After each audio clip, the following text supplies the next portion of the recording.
Thank you, Tendai, for inviting me to speak on this august platform.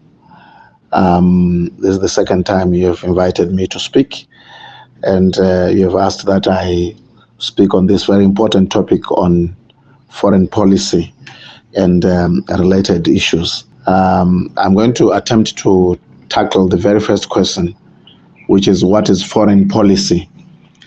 Obviously, scholarship is replete with many definitions of what scholarship is and what it is not.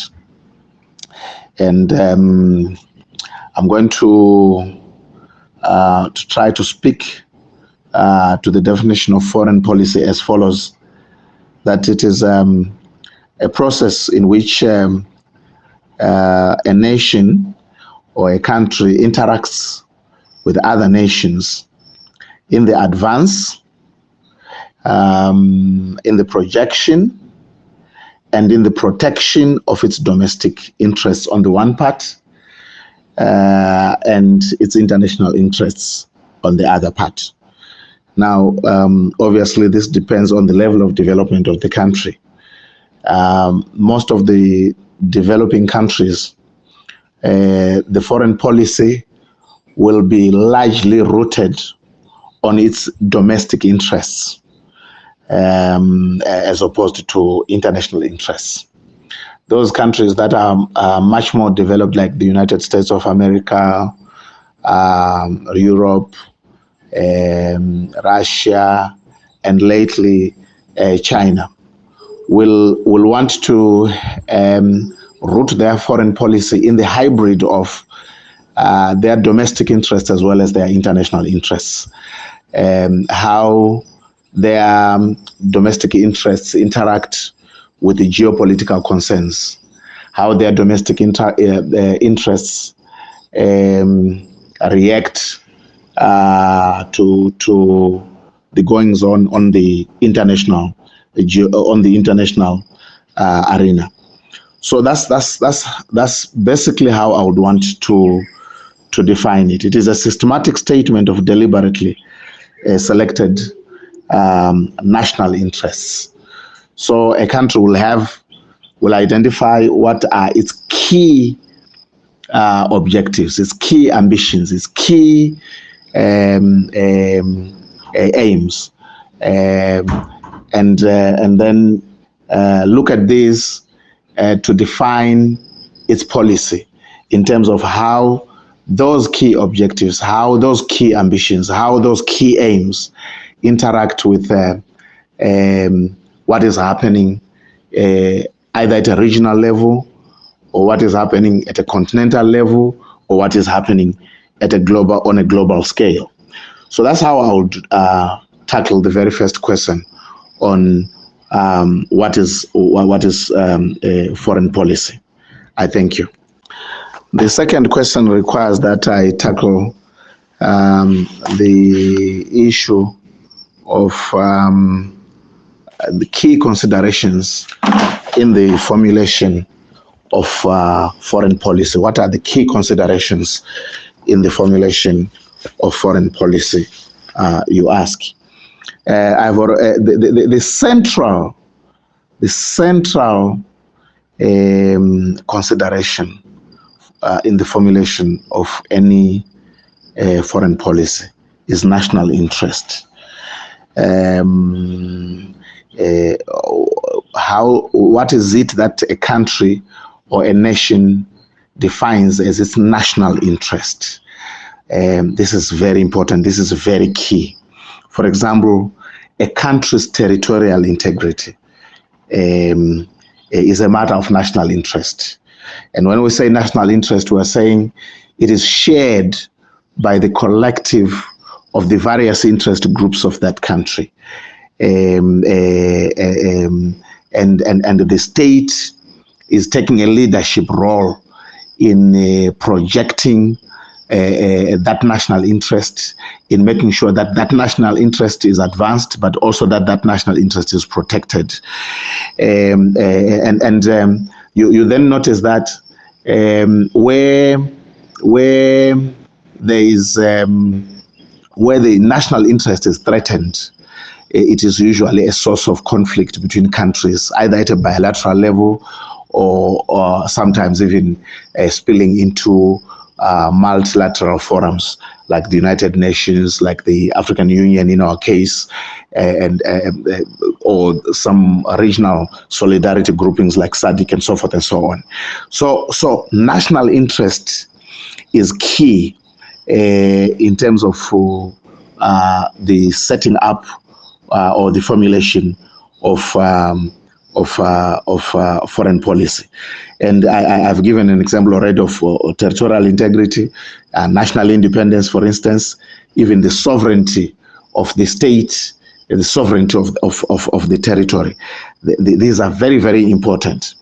In our case as Zimbabwe, we've had at the turn of the century in 2000, the issue of the realignment of property relations in the land reform program, wherein land was being taken away from the settlers back to the indigenous population of Zimbabwe.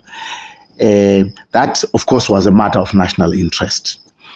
And because it was a matter of national interest for Zimbabwe, it was defended by all and sundry, from the top of government, the head of state, that time President Robert Mugabe, his entire government, several government departments, including even parliamentarians who are backbenchers. This was a matter of national interest. And it became part of how we relate with other nations, particularly the global north countries.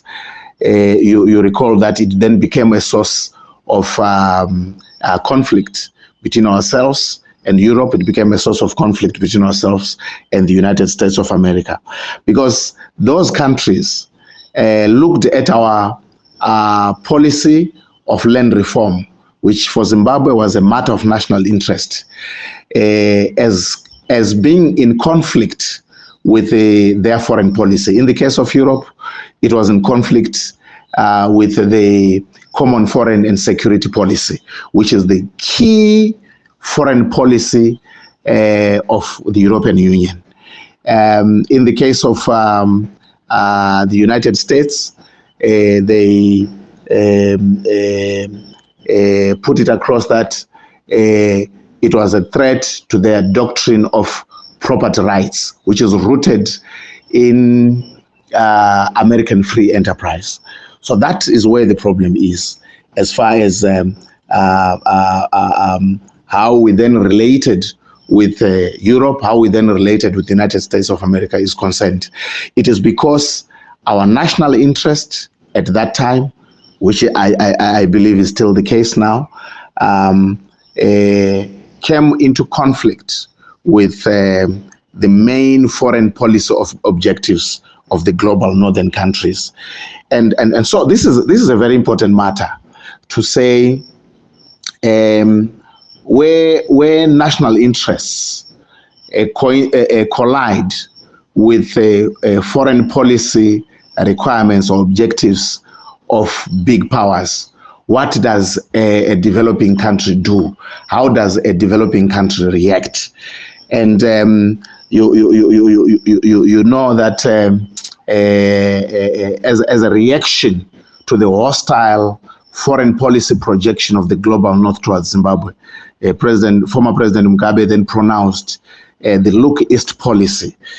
First in 1999 by dumping ASAP, and then later by making sure that the land reform program is implemented, and then dumping the Zimbabwe global north cleavage, and at that time pronouncing that Zimbabwe was now going to be pivoting east, with particular reference towards a rising China at that time.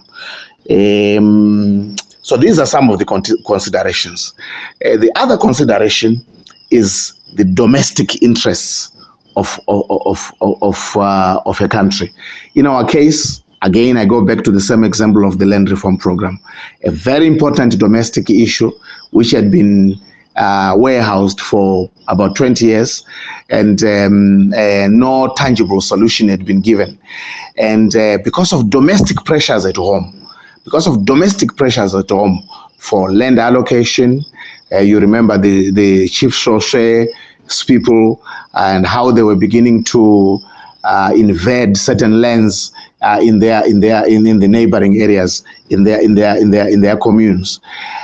It was a pressing domestic issue, and because it is a pressing domestic issue, it becomes part of the consideration in the formulation of foreign policy. And most countries do that. You'll see that, for instance, while East America requires democracy to be practiced in many African countries, the same America which requires lots of oil from the Middle East, and oil is an important domestic political issue for the American body politic, it does not require the same for Middle Eastern countries. So its foreign policy, as far as Middle East or the Middle Eastern countries are concerned, does not require of necessity democratization as we know it, democratization or democracy as we know it, or as it is required of developing countries, poor developing countries in the global south. So that becomes very interesting. Domestic interests of a country are an important ingredient or part of what goes into the formulation of foreign policy. The other aspect will also be geographical location. Right? Are you a landlocked country? Are you a land-linked country? Are you a country with which is not landlocked, with a good coastal territory? All those are considerations. A country like Zimbabwe, for instance, would not want to have a foreign policy that antagonizes Mozambique because of its a very important strategic situation that it hosts the Port Beira, and it hosts the highway that comes into Zimbabwe, an important trade route for Zimbabwe, and it hosts the pipeline, and it hosts the railway link between Zimbabwe and the rest of the world. So Zimbabwe would not want to have a foreign policy that antagonizes a country like Mozambique, same with South Africa, same with Namibia, because these countries are important gateways for Zimbabwe into the rest of the world. They're important trade routes by Zimbabwe with the rest of the international community or the rest of the world. Similarly, Zimbabwe would not want to antagonize a country like Zambia, because Zambia is an important gateway into the continent for Zimbabwe's goods to be able to reach into Congo, into Tanzania, into Kenya, Uganda, etc., including Rwanda.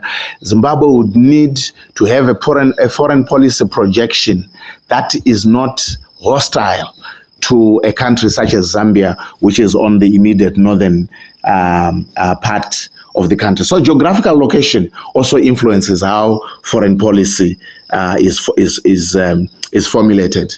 The history of a country is also very important, a very important consideration in terms of foreign policy formulation.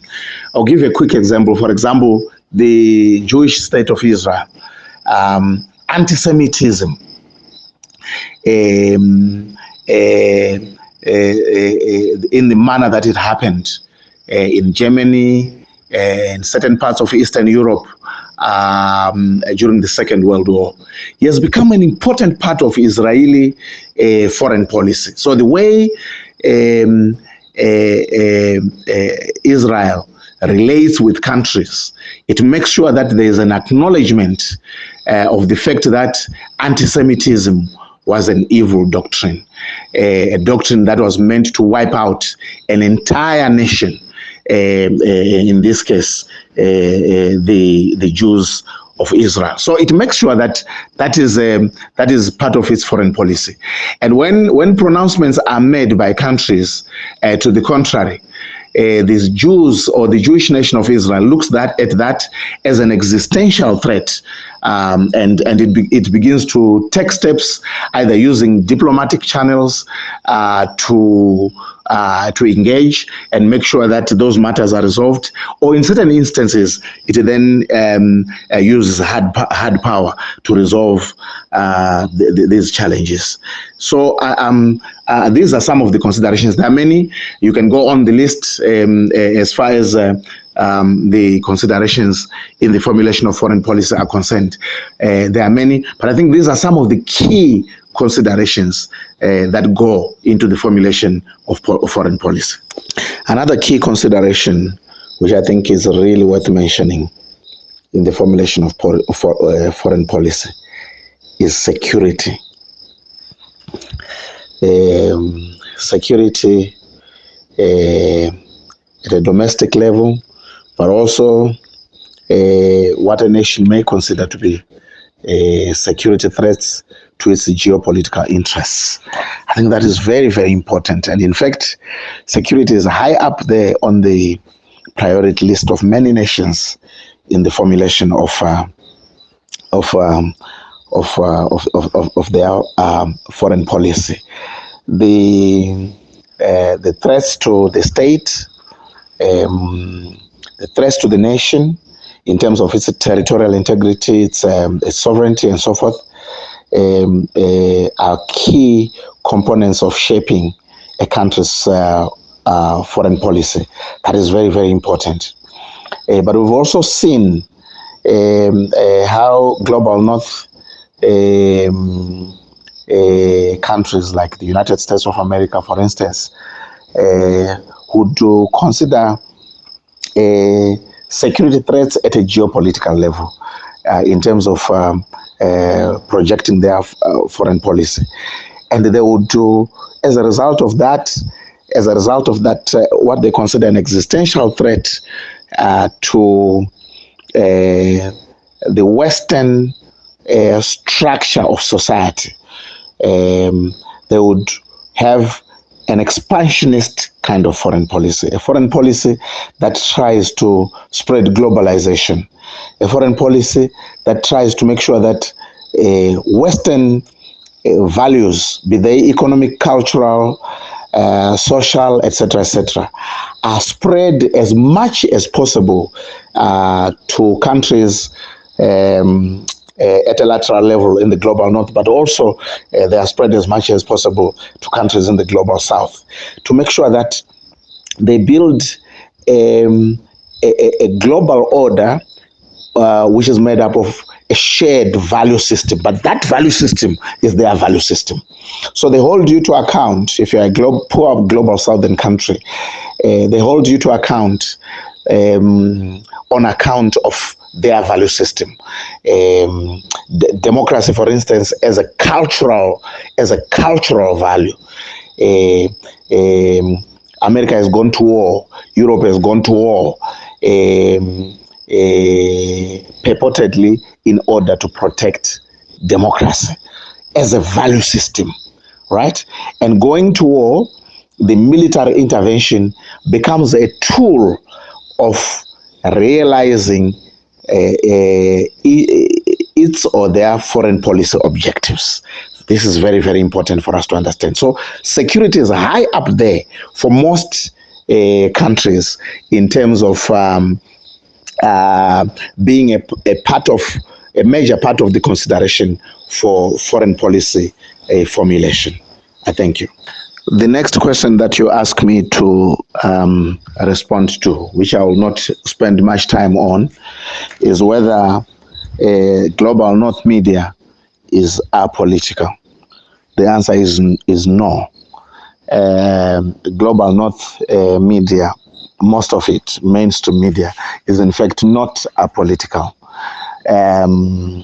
If you go into Europe, for example, you will see that there's left-wing media, there's right-wing media, there's center-right media, and so forth, clearly along the political line, political party formations. And conservative media, for instance, in the UK, in terms of tabloids and other newspapers, they would openly endorse the conservatives and at the expense, I must add, of the Labour Party and the Liberal Democrats. And those that support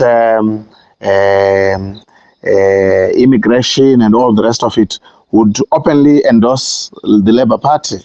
They do not hide this. If you look at the United States of America, for instance, the CNN, the last all the 4 years of Trump's presidency, they were very clear that they did not support Donald Trump. They were very clear that they would fight Trump all the way to the end, and they did that and succeeded in making sure that eventually he was taken down. Whereas other media in the United States openly supported Donald Trump and the Republicans. So the question of whether a global North media is apolitical, the answer is no. It is not apolitical. I thank you. Okay, this question is about Zimbabwe's foreign policy, then with emphasis on the Look East policy.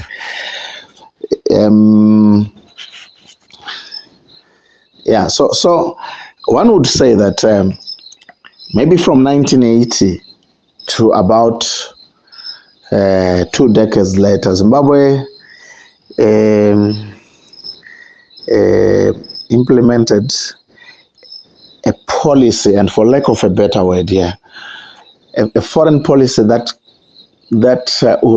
could be described as appeasement in a sense, and for a good reason in some instances. 1980, the political situation in Zimbabwe was very difficult, and lots of things needed to be mediated. You have remember the Lancaster House Conference. The agreement was a brokered agreement, and various interests had to be taken care of at that time. The interests of the settlers themselves from a security point of view, but the interests of the settler economy as well. That's why the issue of the land, comes up for discussion at the Lancaster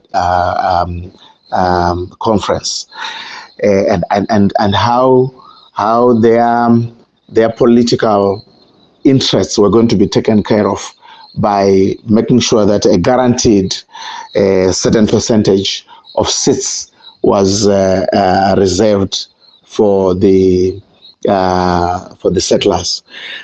So then there was a policy of reconciliation to make sure that the feeling of security of the settlers in Zimbabwe was guaranteed. Then there was the question of how to deal with the contradictions that come out of the land issue. The fact that the settlers own the bulk of the land in Zimbabwe, the contradictions that come out of that and the pressures that come out of that, and the fact that Zimbabwe's government could do nothing about it for the first 10 years of the country. All these contradictions, coming into play, and Zimbabwe not taking bold steps to correct the land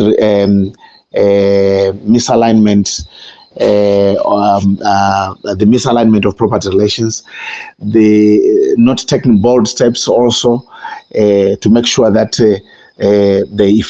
Zimbabwe government effectively deals with the distributive aspects of what generally for close to a century had been a white settler economy, both from an infrastructure point of view, but also from the real economy point of view. So I think that in large measure, the government kind of took a position of appeasement, notwithstanding the internal contradictions that were created by a system, an apartheidified system of economic ownership, an apartheidified system of land ownership, an apartheidified social structure that had been created in Zimbabwe, more or less similar to that of South Africa. Although it has not been put across in scholarship and in history like that.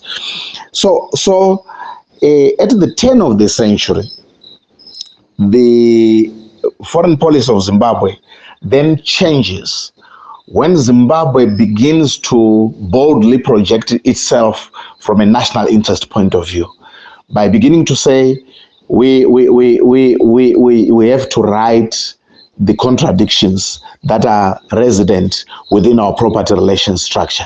It is very important that we deal with this boldly without looking back. And the process is revolutionary in approach, obviously creating more challenges but necessary, more challenges but necessary that it is done that way. Now, and because of this, Zimbabwe goes into a period of isolation from the global North economy. The post-Second World War economic structure that was built out of the Bretton Woods institutions begins to isolate Zimbabwe by imposing sanctions, because this very important national interest issue of land ownership apparently contradicts the foreign policy objectives of the global northern countries and their institutions. So this becomes a collision, and Zimbabwe is isolated from international, very important international fora, very important international engagements, and accessing capital, accessing lines of credit, etc. And of course, Zimbabwe then introduces, under former President Robert Mugabe, the Look East policy. I've already alluded to that earlier. Now, you ask me whether the Look East policy or Zimbabwe's relations with the East, and most importantly, with China, have been effective.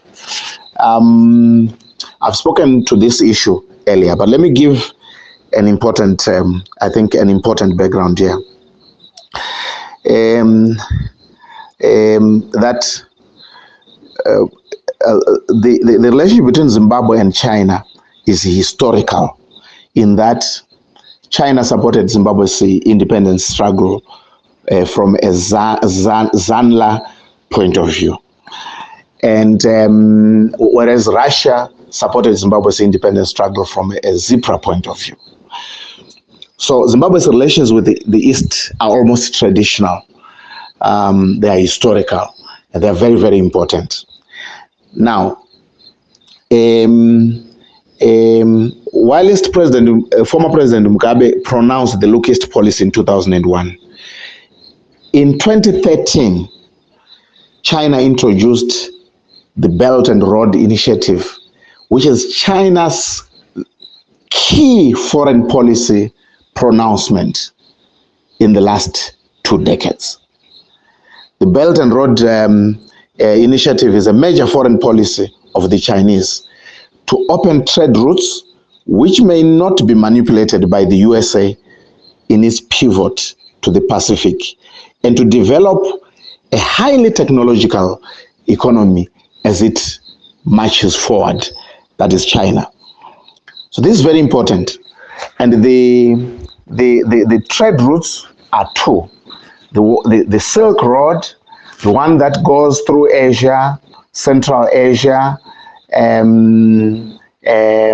Middle East, and gets into Europe, dealing with Southern European countries, your Italy, and so forth and so forth. Most of those countries, all the way into major European economies. So China is dealing with that, and putting lots of money in the construction of ports, in the construction of road infrastructure, in the construction of railway infrastructure, and so forth and so on. This is very, very important. But the second route, China is also developing a route that opens up trade with Africa, which trade cannot or may not be interrupted by the United States of America. And African countries, including Zimbabwe, need to take advantage of the Belt and Road Initiative. The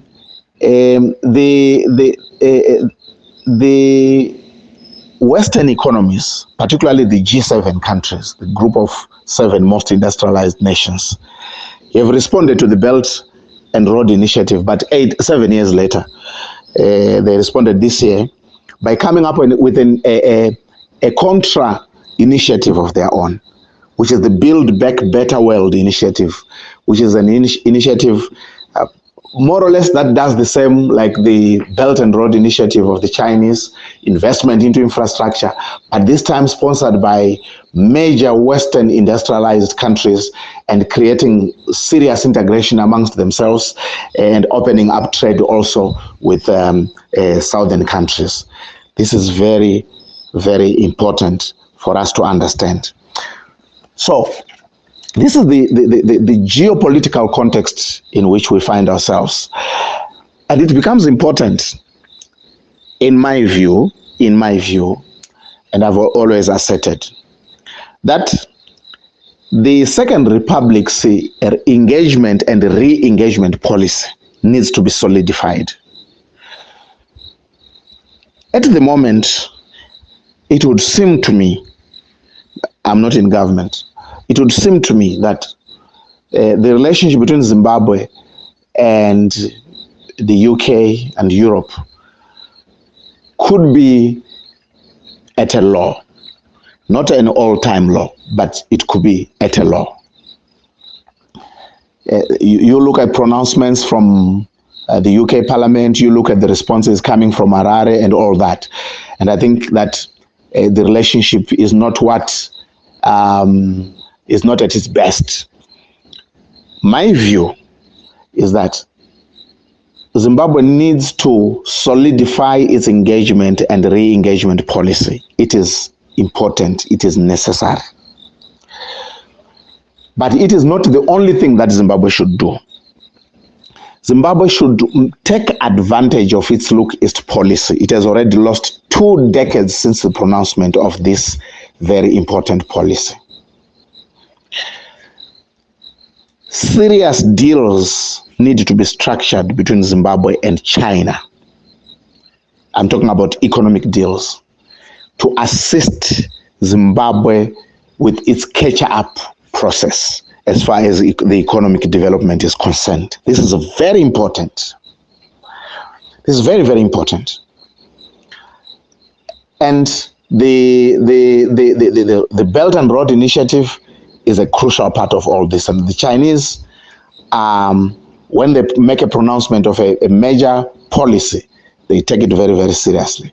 So Zimbabwe needs to find ways of making sure that it benefits from the Belt and Road Initiative from a trade point of view. But crucially, that its Look East policy, hopefully as part of the engagement drive, does bear important fruits. We've seen that the Chinese can do this. They've done it in Angola. They've done it in other economies on the African continent.